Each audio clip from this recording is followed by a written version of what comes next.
Yo, what's up guys? This is Tom here, finally back with a new video. And yeah, the reason of my absence is basically that, yeah, I was very busy with school. And also, soccer championship has begun, so that meant that I trained more intensively and more often and whatnot. And also on match day, of course. There's also some time basically involved. So yeah, um, but now that there's this one thing called the Easter holidays, uh, there's more time to upload, I guess. So literally, thank God. That was probably the worst pun ever, but yeah. Also, I've been sick for the last couple of days, so I still have a bit of a cold, but I hope that my voice can deal with that.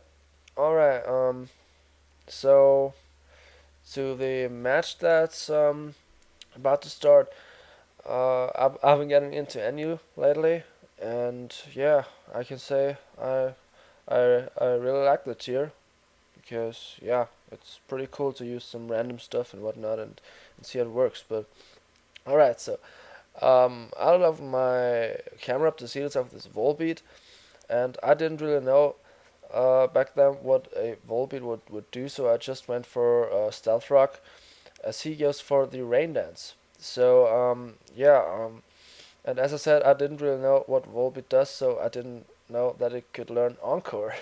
So it just anchors me into Stealth Rock, and I have to switch out as he gets the chance to basically set up a a tail glow that he passes to his Jinx, but I predict to switch out and go for Sleep Powder, knowing that he wouldn't switch or stay in or something. And yeah. Alright, but then I go into Matang, which is probably one of the best switch-ins to Jinx, just because it resists its dual stab. You know, 4 times Psychic and 2 times um, what's it called, Ice Beam or Ice in general. Alright, but I set up a Home Claw, probably a mistake because he just goes into Seismic Toad, threatening me with the Earth Power. And I switched to my Valplume, thinking that he would go for like Surf or something, but yeah, he didn't because Earth Power does a lot. And I make a double switch back to my Matang, now scouting if he has the Ice Beam. And apparently he does not, but yeah, he makes a double switch to his Jinx, which I didn't really understand. But now knowing that he probably thinks that I would set up Home Claws again, and like hoping for a wake up, I just go for Medium Mash and take this thing right out. So that's awesome. But the Illumisi or whatever you want to pronounce that, I still don't know how to pronounce that. And yeah, but I finished that thing off too with another Meteor Mash, so that's cool, I guess. But then he goes into Scorbus, probably yeah, letting his bug thing die in order to have the chance to set up on my Metang with Shout Mass.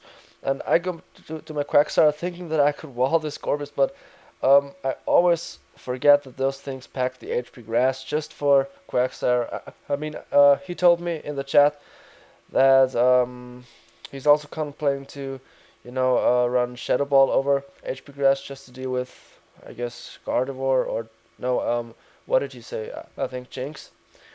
And yeah, but as you can see, Gorbis goes for a Surf, and Gardevoir, the specially defensive beast, lifts that hit and finishes the freaking Gorbis off with a Thunderbolt. So that's awesome.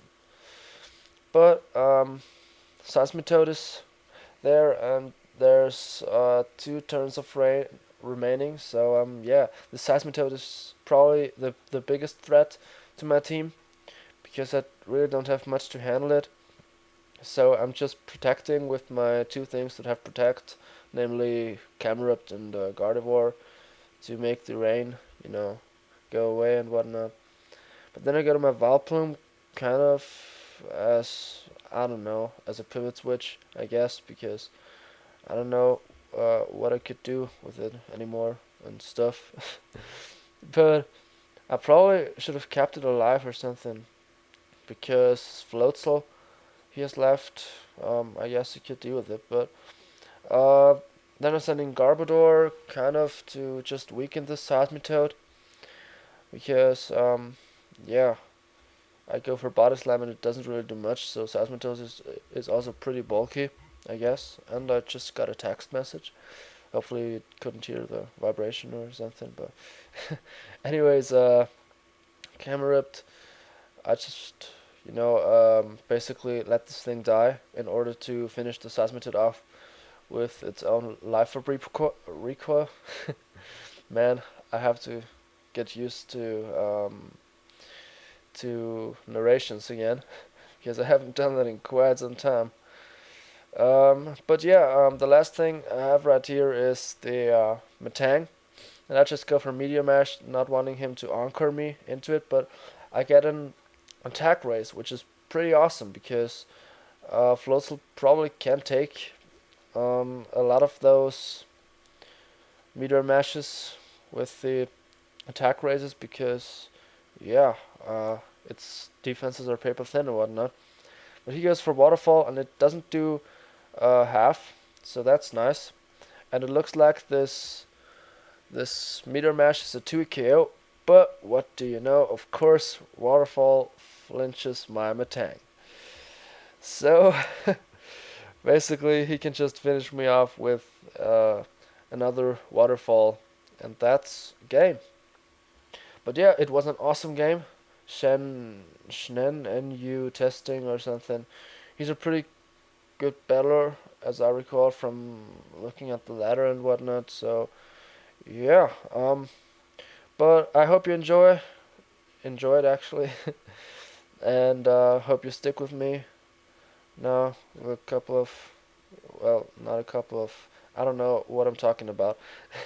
Anyways, since there are the Easter holidays now, I can record some more stuff, and I'm gonna record a lot of battles this week so that I have material to upload when school starts again and stuff. So yeah, watch out for that. And is there anything more to ramble about? I don't think so. So yeah.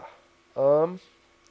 All right. So once again, hope you enjoy, guys, and please, if you do, leave a like and a comment. And I know this wasn't one of my best narrations, but I really have to get used to it again because I haven't done it in almost a month or something. So yeah, peace out. Later.